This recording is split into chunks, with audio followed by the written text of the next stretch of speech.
nella notte a Treviso, preso di mira Tonino Pizza in via Cacciatori, la rabbia del titolare ora basta, organizza una manifestazione in piazza e chiamo a sostegno tutti i trevigiani. Furti e spaccate ai negozi con una frequenza mai vista prima a Treviso, interviene Ascom, non siamo e non vogliamo abituarci a questo, bisogna intervenire. E dopo l'ennesima rissa tra stranieri, ieri pomeriggio in via Fiumicelli cresce la paura dei residenti, facciamo altri giri per tornare a casa pur di non passare di là.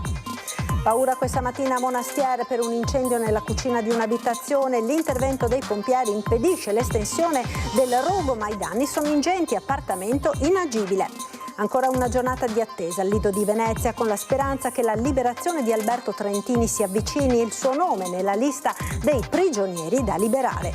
Residenti di via Castello a Carbonera sul piede di guerra per la ciclabile che da Villa Tiepolo Passi porta a Silea, mercoledì protesta in regione, la sindaca tutto secondo le regole.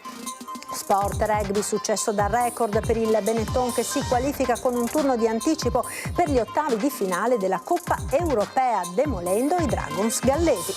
Centinaia i video arrivati in redazione ad Antenna 3 durante le feste per la rubrica Il tuo presepe dedicata alle vostre natività. Questa sera, ultima puntata.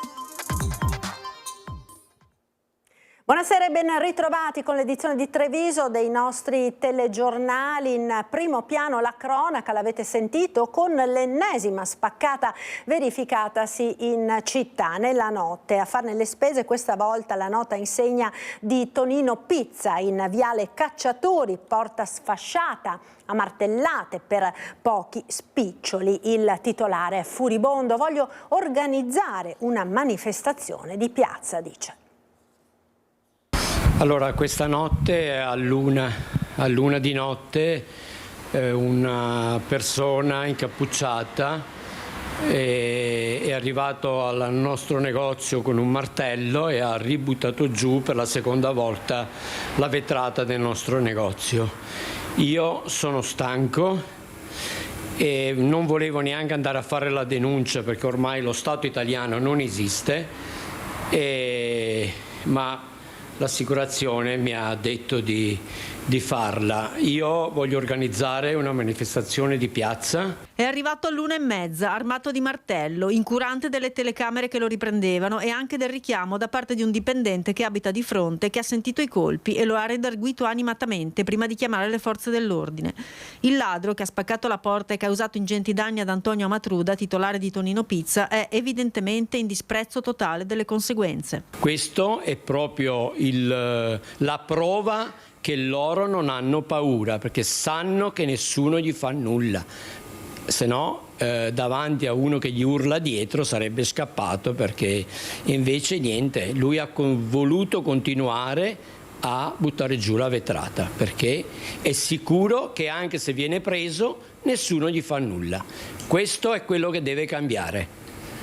Poi è scappato. Se no facciamo girare le forze dell'ordine, che ringrazio tantissimo anche per questa notte, inutilmente. Le leggi italiane devono cambiare, i pregiudicati e chi commette un reato deve avere un braccialetto sul braccio col GPS, dobbiamo sapere ogni minuto dove si trova. E tutto per pochi spiccioli, solo monetine nel fondo cassa, ma ingenti i danni tra i vetri a terra, il cibo contaminato da buttare, posse e cassa manomessi e una porta da rimettere a nuovo.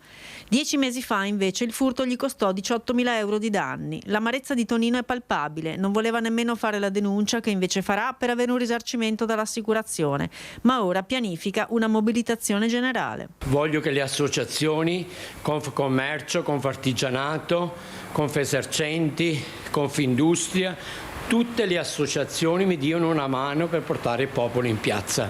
Ormai siamo rimasti soli, nessuno ci aiuta, ci alziamo la mattina per pochi spiccioli perché lo Stato ci porta via tutto e poi arrivano queste persone a fare il resto. Io sono veramente stanco e chiedo ai trevigiani di venire in piazza se vogliono continuare a uscire la sera. L'ultima riflessione è sul periodo lungo delle spaccate in città. Ormai il centro di Treviso è devastato che stanno chiudendo tutti i negozi e nonostante la crisi anche loro subiscono ogni notte una spaccata.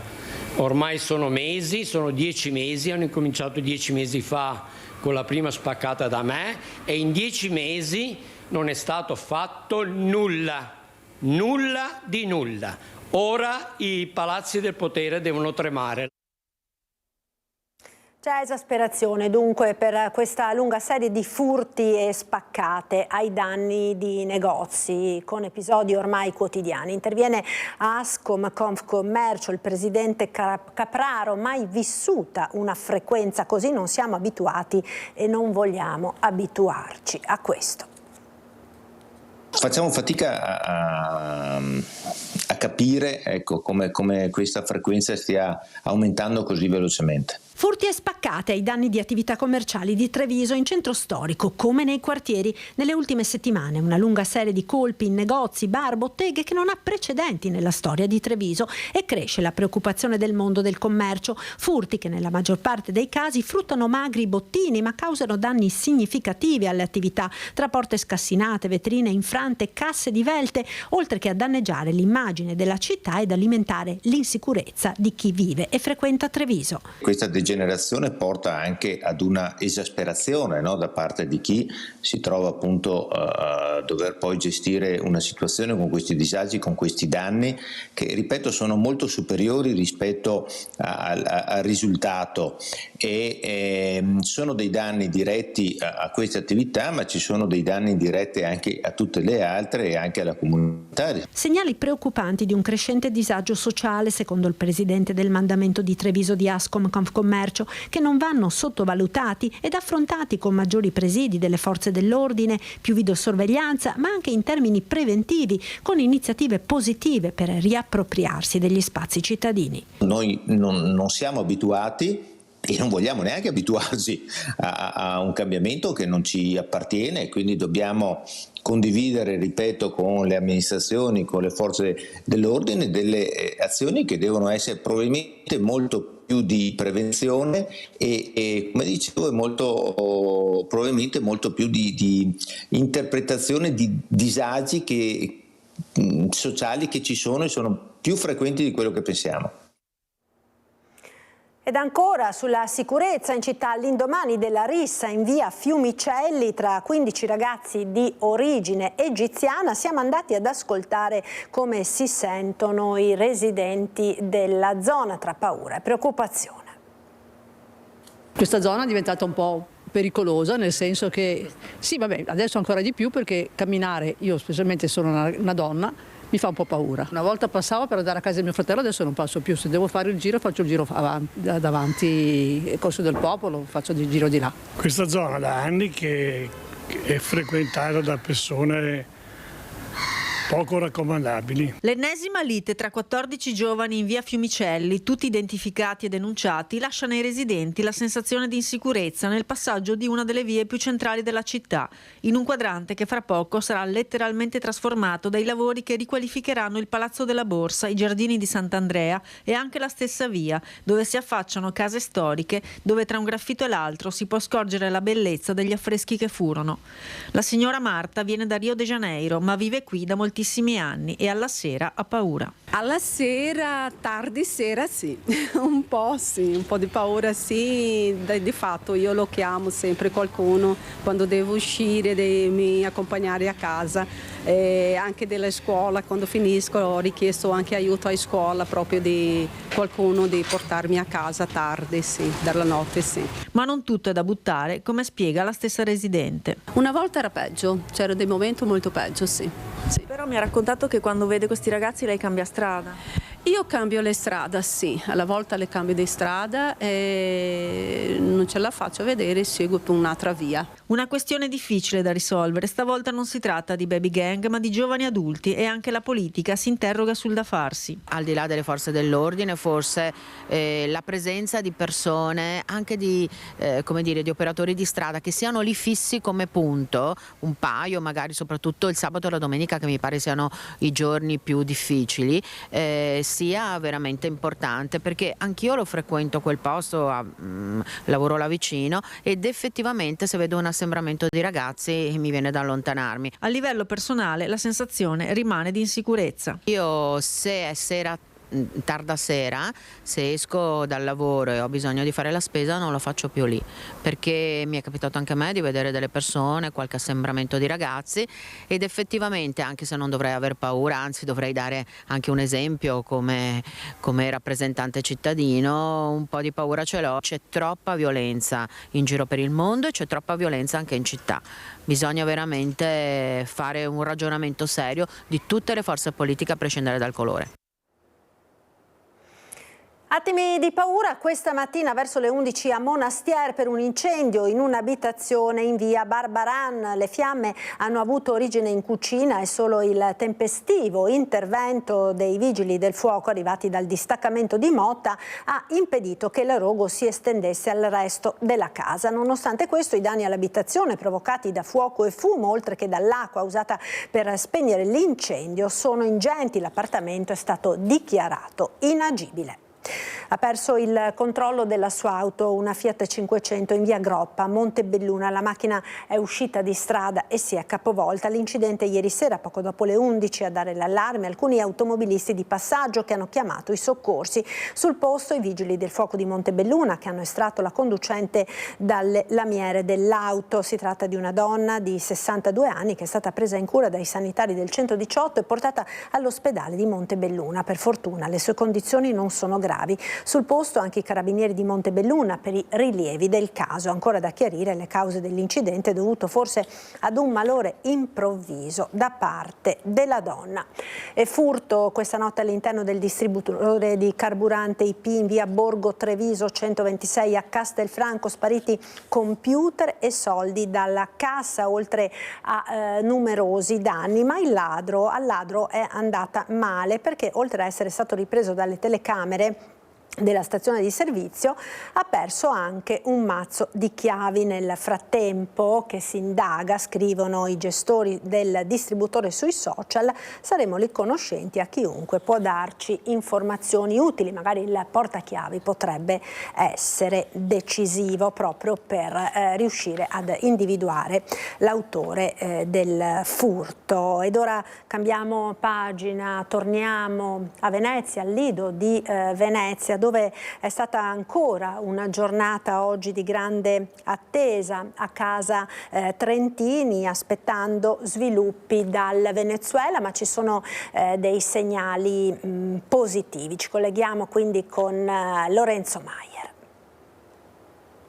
Buonasera Marta, a te e ai nostri telespettatori di Antena 3, grazie ovviamente per la linea qui dal Lido di Venezia. Un'altra giornata abbiamo vissuto insieme, si può dire, a voi, insieme alla famiglia di Alberto Trentini, qui in attesa di notizie. È confermata quello che vi abbiamo già detto in prima edizione, cioè che il nome di Alberto Trentini è nella lista dei prigionieri che saranno liberati, e c'è stata tutta una comunità di persone che anche oggi si è mobilitata per far sentire la vicinanza alla famiglia. Qui con noi, e lo ringrazio per aver sfidato il freddo e averci aspettato per il nostro TG, abbiamo anche il maggiore Nicola Falconi, che è anche esperto di cooperazione internazionale, ha coordinato, comandato varie missioni umanitarie, per esempio anche in Ucraina, e quindi sa bene quanto delicato è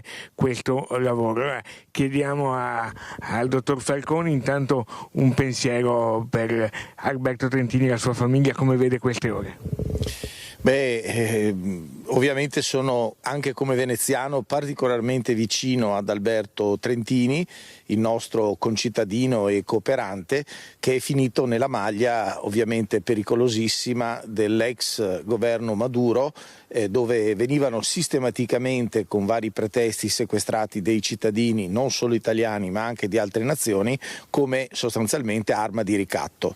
Adesso però la situazione è cambiata, il sequestrato è Maduro e quindi quindi la situazione si sta sbloccando. Ecco, e noi siamo ovviamente tutti concentrati in attesa qui di avere notizie per Alberto Trentini. Io salutandovi farei partire il servizio che riepiloga un po' la giornata di oggi, in cui sentirete anche un appello molto preciso di Giuseppe Giulietti, coordinatore nazionale di Articolo 21, e se non hai domande dallo studio, insieme a Edoardo Paris, che ringrazio e ha curato la parte tecnica, vi salutiamo. Un'altra domenica di attesa a casa Trentini, il nome di Alberto, cooperatore italiano, compare nella lista dei prigionieri che il Venezuela dovrebbe liberare dopo la caduta del regime di Nicolás Maduro. Incertezza però sui tempi, c'è chi attribuisce una svolta imminente e chi invece pensa che ci vorrà ancora pazienza. Il coordinatore nazionale di Articolo 21, il giornalista veneziano Giuseppe Giulietti, sempre sul pezzo su questa vicenda, invita a fare presto e fa alcuni importanti distinguo. Non vogliamo disturbare le trattative in corso per riportare in Italia Alberto Trentini. E però bisogna insistere, passano i mesi, le condizioni in carcere sono terribili. L'Italia ha finalmente scritto al governo venezuelano chiedendo la liberazione di Alberto Trentini, come chiedevano da mesi i genitori, l'avvocata Alessandra Ballerini, e però poi non si può ogni mattina provocare l'attuale governo venezuelano, che non condivide il giudizio sulla legalità dell'invasione di Trump. Significa provocarli in continuazione. Intanto in mattinata la comunità di Sant'Antonio, al Lido di Venezia, si è riunita in preghiera per la messa domenicale presieduta da Don Renato Mazzuia e per pregare per la liberazione di Trentini. I genitori di Alberto, Armando e Ezio, hanno preferito una messa meno affollata per non sottoporsi al pressing dei media. Giulietti chiede un chiarimento sullo scenario internazionale. Il governo venezuelano vorrebbe oggi sapere dall'Italia di una notizia singolare riportata da un sito brasiliano. Dopo che il Brasile non ha più dato copertura all'ambasciata argentina di quel fanatico di Milei, fanatico delle invasioni, pare che sia stata l'Italia a dire: va bene, venite qui, venite da noi. Siamo sicuri che la notizia non sia vera, sarebbe un ulteriore errore, un'ulteriore provocazione, ma lo dica subito il governo. Dica che anche questa notizia non è vera e non trasformi Alberto Trentini in un vaso di coccio per ricordare Manzoni tra vasi di ferro. Sempre vicina, anche in questa giornata, ad Armando e Ezio la preghiera del Patriarca di Venezia, Monsignor Francesco Moraglia, mentre l'assessore Zuin, sempre in contatto con il ministro e vice premier Tajani, conferma. Il primo contatto che ho avuto col ministro Tajani quando si è saputa la notizia, lui mi ha detto: Michele, vai piano, non scatenare cose eccetera, perché queste cose vanno risolte con tutta la diplomazia possibile. Quindi io ho avuto sempre un profilo molto basso e in questo momento è ancora da mantenere questo profilo per portare poi e per festeggiare tutti quanti insieme quando tornerà Alberto. Ritorniamo ora nella Marca, a Carbonera, dove continua la polemica sulla pista ciclabile da costruire che da Villa Tiepolo Passi porterà fino a Silea. I residenti di via Castello porteranno mercoledì in regione una lettera per chiedere la verifica del progetto. Non mollano i residenti di via Castello a Carbonera, determinati a far sentire anche in regione le loro osservazioni sulla ciclabile di prossima costruzione che passerà proprio davanti alle loro case. Nei mesi scorsi hanno contestato le modalità del comune, che a loro dire non li avrebbe coinvolti nel progetto. Ora entrano nel merito dell'opera stessa, del costo di 2 milioni di euro e finanziata in parte dalla regione stessa. Due punti cruciali: il primo, che il sottopasso verrà realizzato, è solo pedonale, dunque non anche ciclabile, dicono loro, né inclusivo, inficiando la mission dell'opera come la legge richiede. Il secondo invece tocca anche il nuovo codice della strada. Poi ci appelliamo anche al codice della strada, che è stato approvato il 14 dicembre del 2024, in cui il progettista, qualora ci sia la possibilità di fare una pista ciclabile vera e propria, è obbligato a fare la pista ciclabile vera e propria. Questa qua è una corsia ciclabile. sarebbe una corsia ciclabile. Per noi c'è la possibilità di avere una pista ciclabile vera e propria con un sottopasso ciclabile di là del sottopasso attualmente esistente, quindi ad ovest del sottopasso esistente. Il progetto che i cittadini hanno presentato all'amministrazione si differenzia da quello comunale perché sfrutterebbe l'area già ciclabile che oggi passa per via Castello per raccordarsi all'attuale sottopasso. Quello comunale invece entra nella piccola enclave di via Castello dove già sono arrivati espropri, recinzioni e taglio del verde. Diciamo che hanno distrutto un po' la nostra comunità perché queste famiglie erano sulla stradina chiusa, a fine anno in estate si faceva una bella cena tutti assieme, adesso siamo un po' così, un po' divisi, nel senso che non c'è più la comunità che c'era prima e anche perché già la strada è stretta, fanno la pista qua per i residenti che devono uscire con la macchina, non è così bello, insomma, anche per i parcheggi tutto. Rispetto a tutte le altre alternative che c'erano attorno hanno scelto proprio la più intrusiva, diciamo, che hanno sconvolto la proprietà della gente più che altro. Potevano fare l'altro lato del sottopasso esistente e non prendere tutto sto terra, tagliare tutti sti alberi e tutto il verde praticamente sostituiranno con un blocco di cemento tutto il verde che c'era prima qua. Un progetto che però l'amministrazione non ha considerato eseguibile e mentre alcuni cittadini stanno ancora aspettando i giusti indennizi o gli accessi agli atti richiesti, il comune va avanti. E la sindaca di Carbonera, Federica Ortolan, tranquillizza i cittadini sull'inclusività del sottopasso appunto in questione. Sentiamo.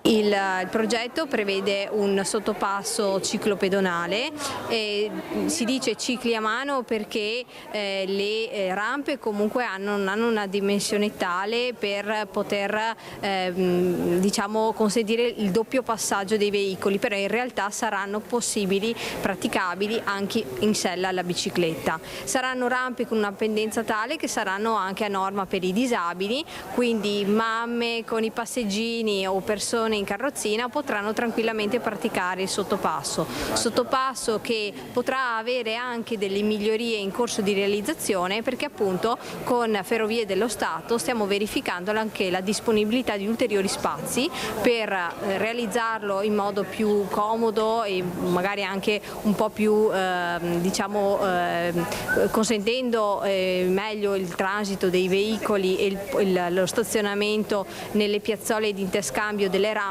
e anche la creazione di ulteriori posti auto. Ed ora cambiamo argomento, parliamo di agricoltura e di sicurezza alimentare perché c'è preoccupazione tra gli agricoltori anche della nostra regione dopo l'approvazione del Mercosur, l'accordo tra l'Unione Europea ed alcuni paesi del Sud America. Sentiamo. Rischiamo in questo momento di importare appunto carni rosse ma anche carni bianche che arrivano da allevamenti che non rispecchiano gli standard che invece in Italia siamo obbligati, come è giusto che sia, a rispettare. E la stessa cosa vale anche per altri settori, come quello del riso, ma anche come quello dei cereali. Vengono utilizzate delle molecole, degli agrofarmaci, che in Italia non vengono più impiegate. È alta la preoccupazione del mondo agricolo, anche veneto, dopo l'accordo di libero scambio tra Unione Europea e Mercosur, i paesi del blocco sudamericano che comprende Brasile, Argentina, Uruguay e Paraguay. Timori di concorrenza sleale alle nostre imprese come per la sicurezza alimentare di alcuni prodotti. Dalla carne ai cereali allo zucchero, Coldiretti chiede regole chiare per tutti. Noi non siamo contrari al libero mercato e al fatto che si possano importare delle merci da altri paesi, perché siamo consapevoli che noi ne produciamo una parte ma che non è sufficiente a garantire la completa produzione.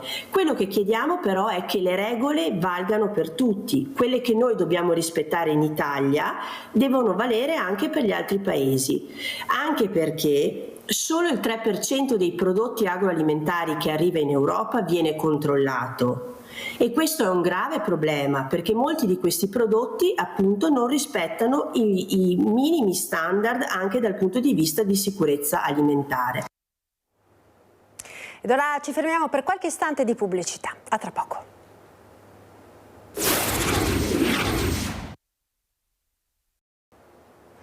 Rieccoci in diretta, TG di Treviso, siamo alla pagina dello sport, rugby, successo da record per il Benetton che si qualifica con un turno di anticipo per gli ottavi di finale della Coppa Europea demolendo i Dragons gallesi.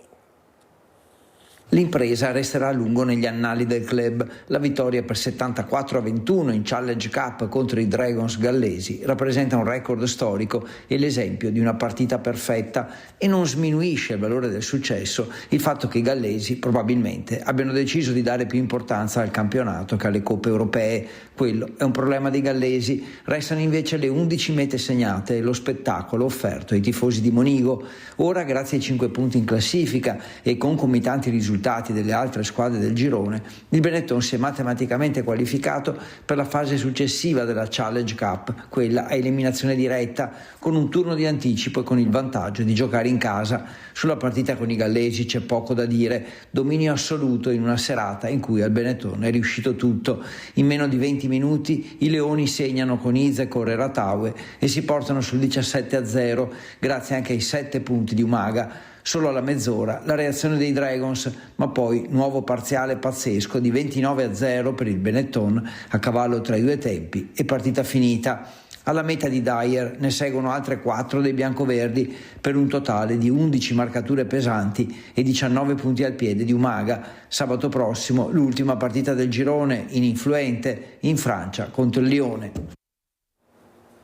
Passata la Befana è già tempo di carnevale ed oggi pomeriggio a Castagnole di Paese si è tenuta la prima sfilata di carri allegorici della Marca organizzata dalla comunità di Castagnole, dagli alpini e dalla parrocchia. La sfilata ha coinvolto il centro della frazione per la gioia di tanti bambini presenti. Carri, maschere, musica e balli hanno allietato il pomeriggio. La sfilata di Castagnole è stata il preludio delle numerose manifestazioni che quest'anno arricchiscono il calendario di Carnevali di Marca, che partirà ufficialmente domenica prossima con le sfilate di Tarzo e Pieve del Grappa. Chiusura come sempre nella giornata di martedì grasso, quest'anno il 17 febbraio, con le tradizionali sfilate di carri allegorici a Treviso e Conegliano.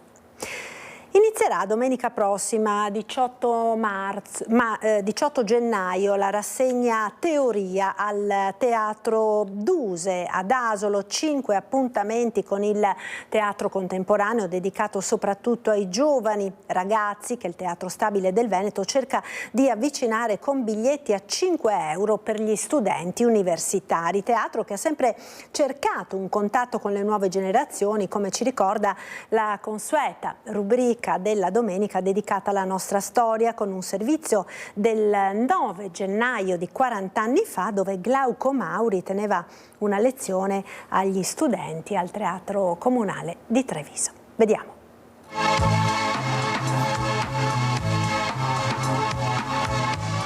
Alle nostre spalle la scenografia dell'allestimento della 12ª notte di Shakespeare. Glauco Mauri, un rapporto di artista, di uomo di spettacolo tutto particolare con i giovani. Sì, perché io credo che bisogna far capire, specialmente ai giovani, che il teatro non è sempre sinonimo di noia, come purtroppo capita di sentirci dire. E far capire a tutti, ai giovani, sia di età e anche di cuore, che il teatro è una specie di palestra utilissima per irrobustire il cervello della gente e per arricchire i cuori della gente. Il concetto che abbiamo sentito da Glauco Mauri, autore e regista unanimemente apprezzato, così facile da esprimere ma così difficile da applicare, è stato il filo conduttore di un incontro che lo stesso Mauri, l'attore Vittorio Franceschi e il regista Marco Sciaccaluga hanno avuto con gli studenti delle scuole di Treviso stamattina al Teatro Comunale. Argomento ufficiale: le opere dell'impareggiabile William Shakespeare, ma i protagonisti hanno subito voluto sdrammatizzare, rompendo così un muro di disinteresse che poco prima ci aveva fatto desistere sconsolati dal chiedere ad alcuni giovani in platea cosa si aspettassero dall'esperienza che stavano per fare. Molto spesso si abbina la cultura, il teatro alla noia, il che non è affatto vero. Ci si può annoiare anche per una partita di calcio, quando una partita di calcio è brutta, perché ci si annoia anche a teatro se si assiste ad un brutto spettacolo. I tre artisti, splendide la loro dialettica e comunicatività, hanno così raccontato con aneddoti personali e curiosità di ogni tipo il mondo del teatro, il teatro stesso, stimolati da una lunga serie di domande che i ragazzini di una scuola media avevano loro fatto pervenire per iscritto. Glauco Mauri ha dato così un saggio impareggiabile di come il mondo dell'arte e del teatro debbano e possano avvicinarsi a giovani, spesso poco attratti da un certo tipo di cultura spettacolo. Il teatro è cultura, è storia, è palestra per la mente e per la vita, ma per tutti può e deve essere anche divertimento. Certo, ma il teatro deve essere divertimento. Guardi, non a caso in questi ultimi anni, ad esempio, i giovani proprio hanno scoperto certe manifestazioni di spettacolo che prima era out per loro, ad esempio la danza classica, ad esempio i concerti, ad esempio la lirica. Cioè bisogna far capire ai giovani che ci si diverte andando a ballare, fare lo sport, ascoltare i Beatles o cantanti moderni, ma che ci si può divertire anche ascoltando Beethoven, andando a vedere uno spettacolo di prosa. Sarà visitabile fino al 20 gennaio in Chiesa Biadene il presepio parrocchiale. Per molti un pezzo di storia locale riprodotta in scala, ma per molti altri un esempio ancora possibile per prevenire il bullismo giovanile e non a caso in tanti lo chiamano il presepe anti-Maranza. Questo è il presepe di Biadene, che racconta un pezzo di storia della parrocchia, ma molti lo chiamano il presepio anti-Maranza, perché ieri come oggi tanti bambini sono lasciati in balia di se stessi. Negli anni 20 Don Eliseo Pedron decise di costruire un asilo per tenere, diciamo, quei bambini i cui genitori dovevano andare a lavorare nei campi e quindi diciamo, portare un aiuto, un sollievo alle famiglie che dovevano pensare al lavoro, procurarsi la pagnotta. Ecco allora la ricostruzione del borgo con la chiesa e il cantiere per l'asilo parrocchiale. E accanto al muratore e al carpentiere i bambini in rigoroso grembiule nero con la suora che vigila su di loro. Un messaggio chiaro, quello comunicato dal presepe. Le famiglie sono molto impegnate nel lavoro, c'è bisogno di soldi e c'è bisogno di qualcuno che possa badare bene ai bambini e farli crescere sani. Quindi un asilo ma anche un oratorio per stare insieme imparando dagli adulti le regole della convivenza. Un esempio dal passato più che mai attuale, in un tempo dove i giovani non hanno punti di riferimento, se non da coetanei come capibranco più sfrontati e più violenti. Perché, sottolineano i parrocchiani, se ci fosse ancora Don Eliseo Pedron, bulli e vandali, almeno a Biadene, non sarebbero mai esistiti. Sarebbero stati educati magari con qualche sculaccione, ma alla fine tutti ligavano dritti in quel periodo e magari anche adesso, no?